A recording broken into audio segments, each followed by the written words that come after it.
Close your eyes. No one can see you, so it's not silly. Envision the most expensive React component you can. Think about everything you've learned about React, JavaScript, and CSS.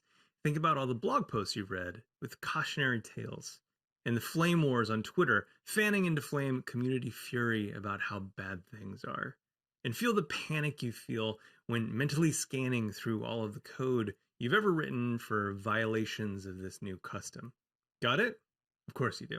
And if you don't, then maybe text a teammate and they can tell you about how you violated these rules. Now, if we were together, I would ask you for a list of things that you thought of when you thought of this component. However, we're not, so I'm going to just list a few things that I have heard repeatedly. So one, the component's too slow, too many renders, or it's inefficient, too many paints, heavy, takes too long to load, it's unclear, the design underperforms, or it's crufty, it employs antiquated techniques and patterns. It could also be unreliable, riddled with errors. Now, I'm not going to talk about any of these things today. That's not the goal of today's discussion. I really think that performance is fairly well covered by a lot of material in the React community these days.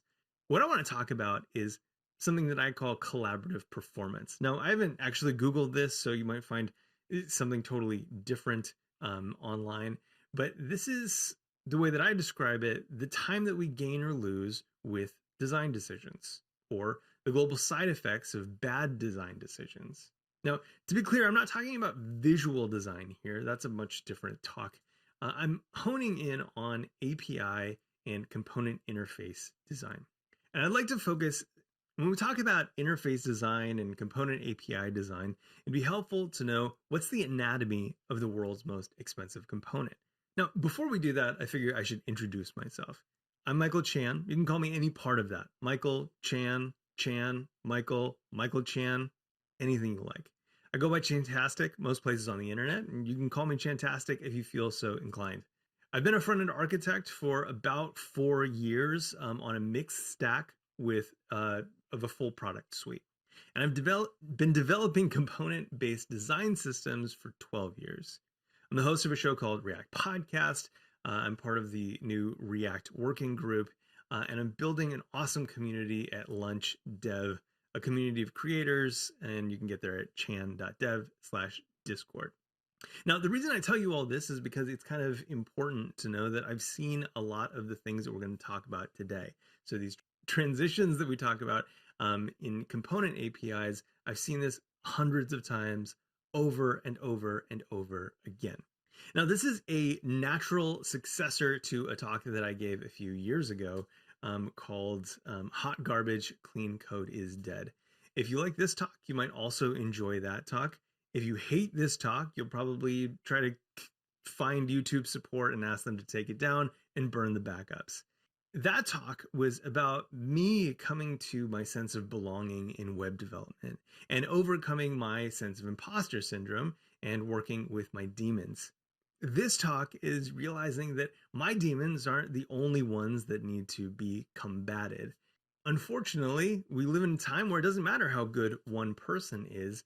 If the organization sees something a different way and you lack the skills to convince them that change is important, well, we're not going to get very far. So back to it. What's the most expensive React component? Okay, so if we're hunting for React components that are expensive, what are we looking for? Well, in my time doing front-end architecture, I have to say the most important qualities that I've learned to identify in anything is this idea of solid. Now, I'm not going to go through what solid design principles are, but you can hit this Wikipedia article to find out more about that.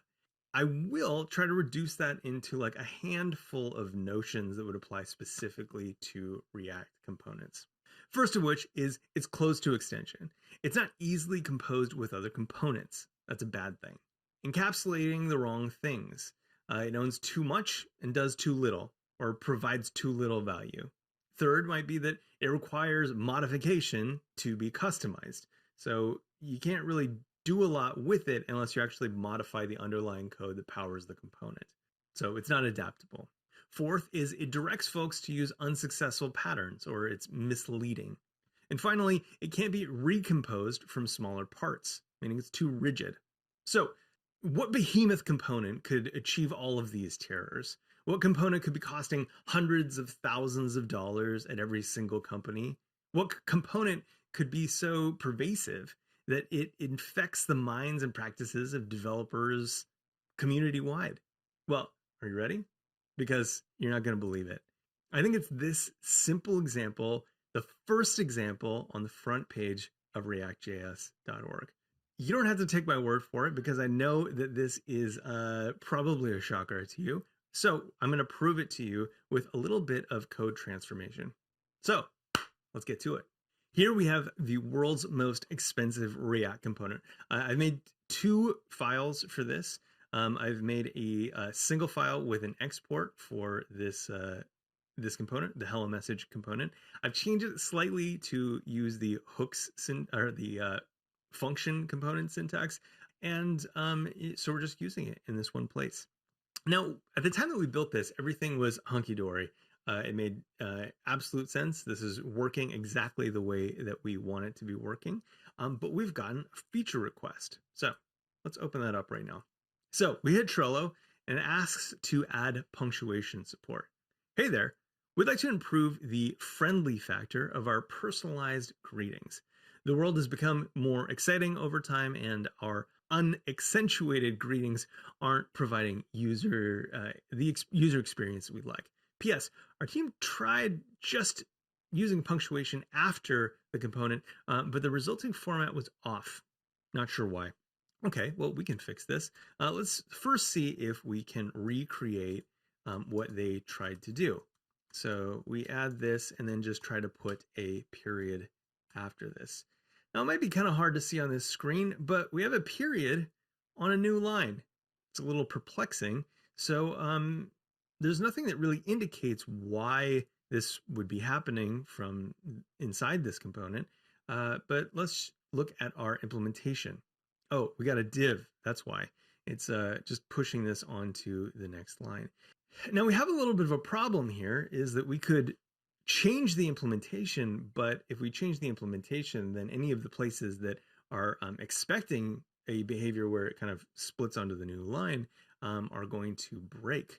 It'd be nice if we could solve this without really changing this and then having to test all of the other places. So, there's a couple options. We could put this in here. That's a little clunky because this is coming from data. We'll really have to change this around to be something like Taylor and then put a period after that. That's pretty gross. It works, but it's gross. And honestly, it breaks the notion of what this should be providing, which is just the name, not also punctuation. So since we already have a prop for this, why don't we go ahead and change this to have a punctuation prop. And we can put an exclamation there. Now, I know some of you are probably crying right now because punctuation is not particularly descriptive, and you would suggest something like trailing punctuation. And I feel your pain. I'm with you. I know the scars that lead to knowing that preempting that API. So we want trailing punctuation. We're going to have to add that to our component. Let's do that. So now with props, we also have a props.trailing punctuation. Save that, save this, and everything works as expected. Of course, if we provide nothing, then we have the same experience that we had before. This looks great. Let's ship it. Send it off. Everybody's happy. Well, we get a new feature. Okay, so another UX request.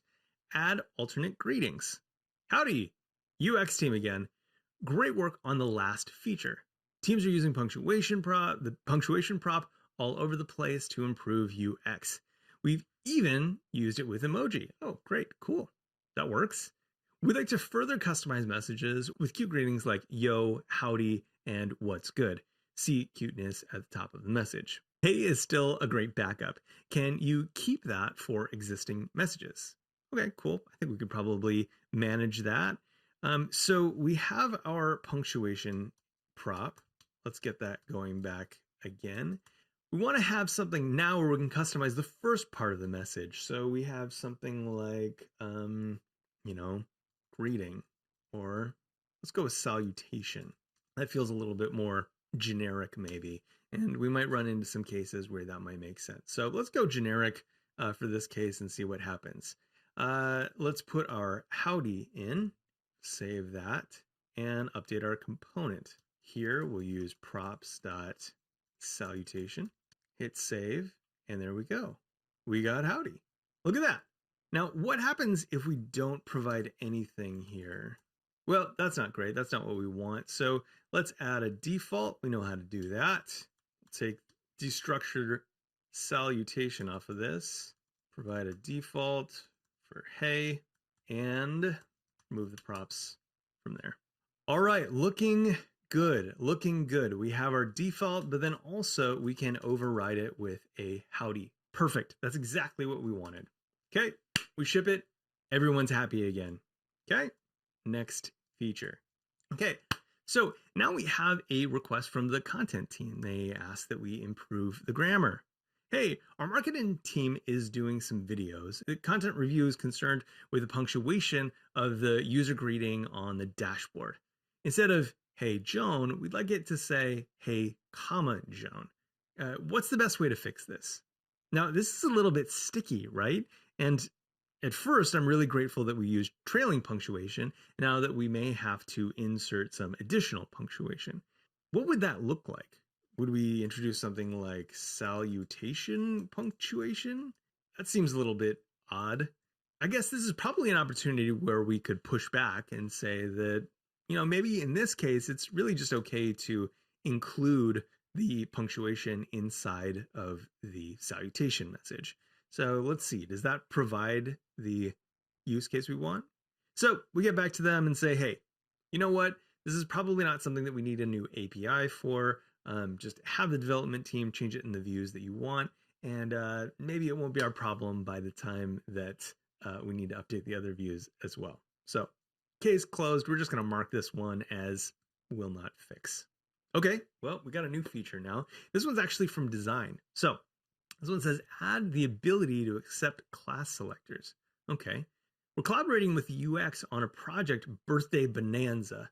The goal is to do a one-time animation of birthday balloons over the user's name in the main dashboard. Happy birthday, Aaron, with the balloons. We have a new birthday balloons class selector that does the trick. Our prototype is approved with wrapping elements, but we'd like to keep the number of extraneous divs to a minimum for future styling efforts. Perfectly reasonable. Could we get hello message to accept a class name prop? Yeah, I think that's perfectly reasonable. And you know what? We're actually going to even do you one better, because we know that there may be other attributes that you like to add, like accessibility attributes or an ID. So let's just do this right from the beginning. Let's put a class name on here, Balloon Bonanza. Okay, save that. And we're going to do this. We're going to take off name, all the props that we're using. We'll do trailing punctuation and props. Okay, take these off here, no problem. And we're going to spread props over everything. Now we have that class name applied, but we can do anything else we want as well. We can add style attributes, IDs, etc. This is probably the way that the component should have been designed from the beginning. So this is looking great, actually. It's really more reusable now than it ever has been. So yeah, awesome, great. Design, thank you for showing us the error of our ways. Use the class name. So now we have a new request. Here we go. So this is an accessibility request here. Add ability to modify markup. Okay. We just concluded a pre-launch accessibility audit, and there's a few low-hanging fruit that we can solve with semantic markup. One of the targets of interest is hello message. We have a few teams on the effort right now. Should we move away from the component, or can it be adapted to take a different markup like an H1, strong, etc., however the page needs to use it? We want to get this fix out as soon as possible, so would love to know if there's a quick fix. Thanks for your help. All right, all right. Actually, I think there probably is a quick fix. I just read an article about how we can use polymorphic tags or elements inside of our React component. So why don't we do that? In the article, I saw that it uses as. So we can use as, and let's just put it in a span, or maybe we can change this to an H1. If it was showing at the top of the page. So we pass in an as prop. We'll destructure that as prop, and the default will be our div. Now, this is great because we're providing this default that will make sure that anything that was using it before without providing an as prop is going to have the same functionality. Okay, change this here to a capital as, and here we go, off to the races. We got this H1 in there. That's great. Okay, cool. Yeah, no, we can totally handle that accessibility request. Let's do that. Okay, cool. Here we go. Closed. Thank you for coming. I hope that this helps us improve accessibility across the site. Oh, okay, we got a new one. This is a bug.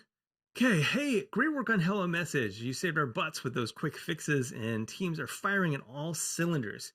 We have just a few places where updating the markup is causing layout issues. Can you help us diagnose this? P.S.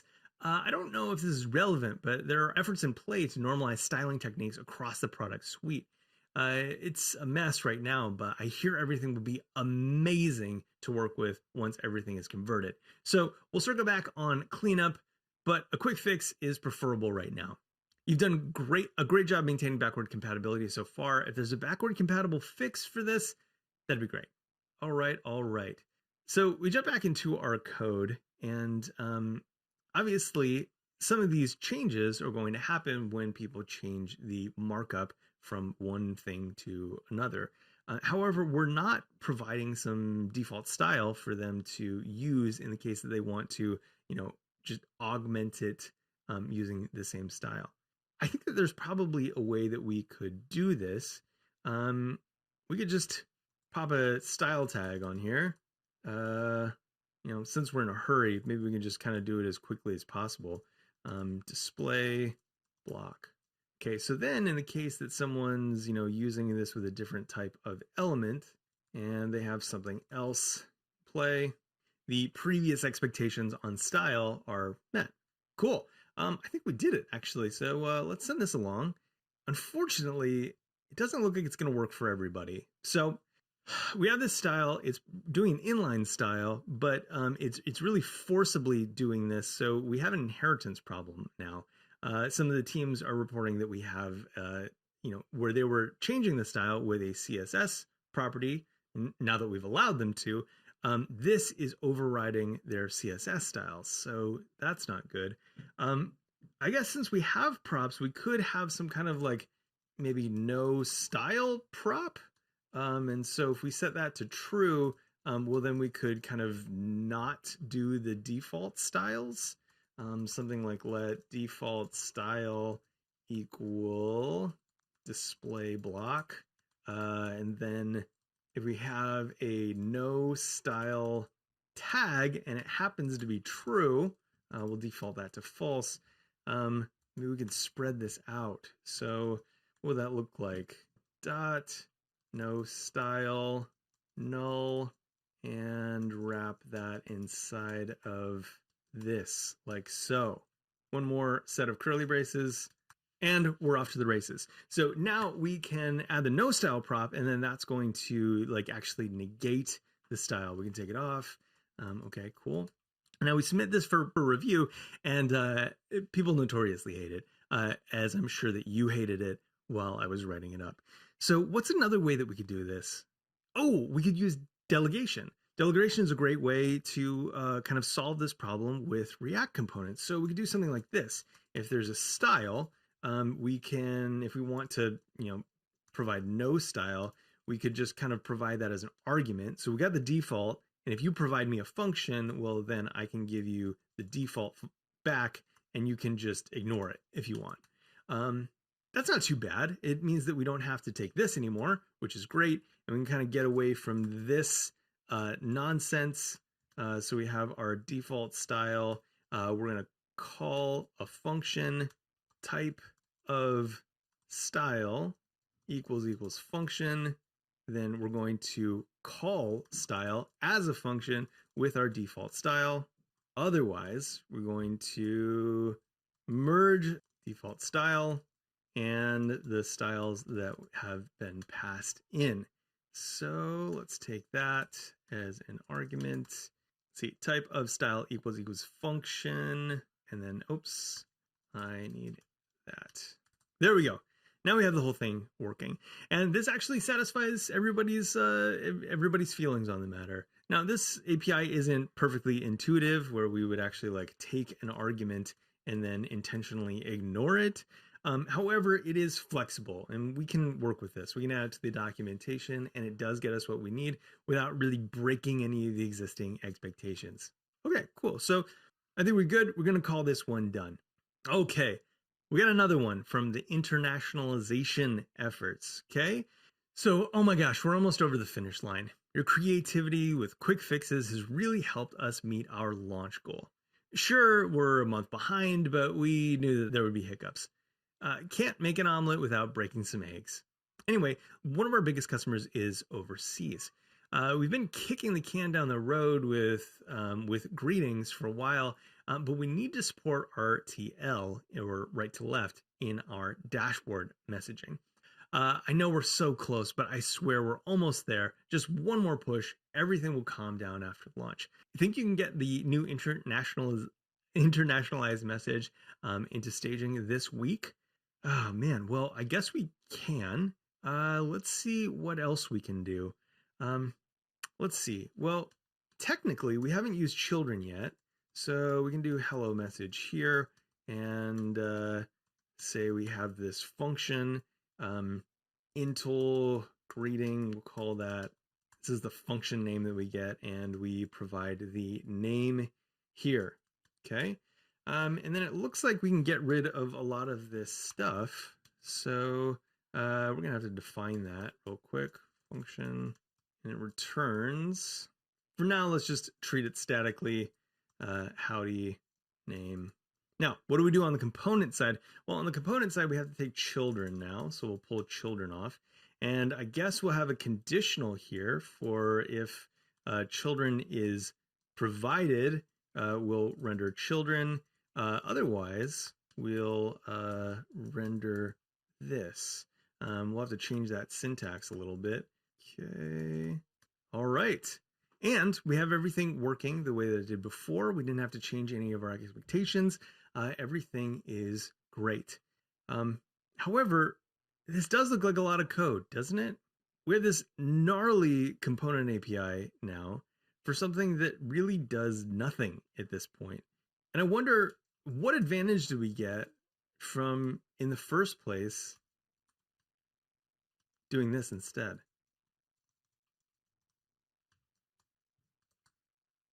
We've done a lot of work, but what have we accomplished?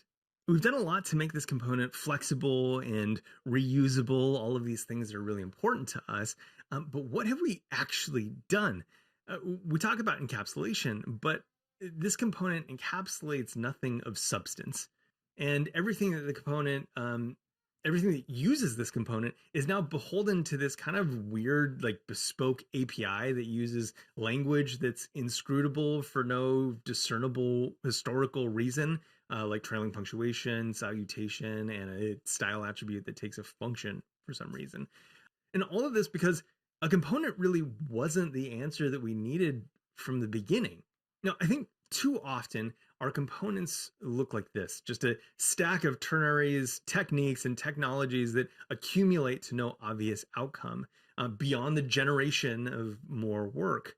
And our patterns and egos often lead us to design components that are dead ends instead of through streets. The first time I went through this content, I thought, well, that's great. I'm going to write some takeaways now. And we should make these into lint rules, right? So, props considered harmful. The blog post writes itself. You might not need a component. Number 2, a banger. Use composition. Hey, we're getting the hang of this. Hacker news, for sure. No dead ends. Only through streets. It's a little abstract, but this could maybe be the summary of all of these posts. The problem with that is that rules actually make us pretty bad collaborators. I've noticed a lot of times in my work that, the rules we put in place are really just to close the door behind us and not have to communicate with our fellow teammates about decisions that impact everyone. So instead of giving you a handful of new rules that I think that you should observe or think about, I want to throw an error instead and ask you, are you happy with the way your team works? Do you feel that the work is harmonious, sustainable, and reliable? Are you often tasked with reworking the same component over and over again? Are we realizing the full potential of component encapsulation and co-location with the patterns that we're using? Or are we just jumping through a bunch of hoops? Are the patterns and practices we use productive? If not, why not? Now, I asked around in my Discord server and on Twitter to find out why people don't throw the error when they see this stuff.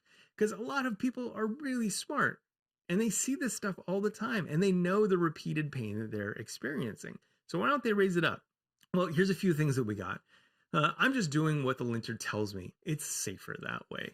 Refactoring is an acceptable form of procrastination.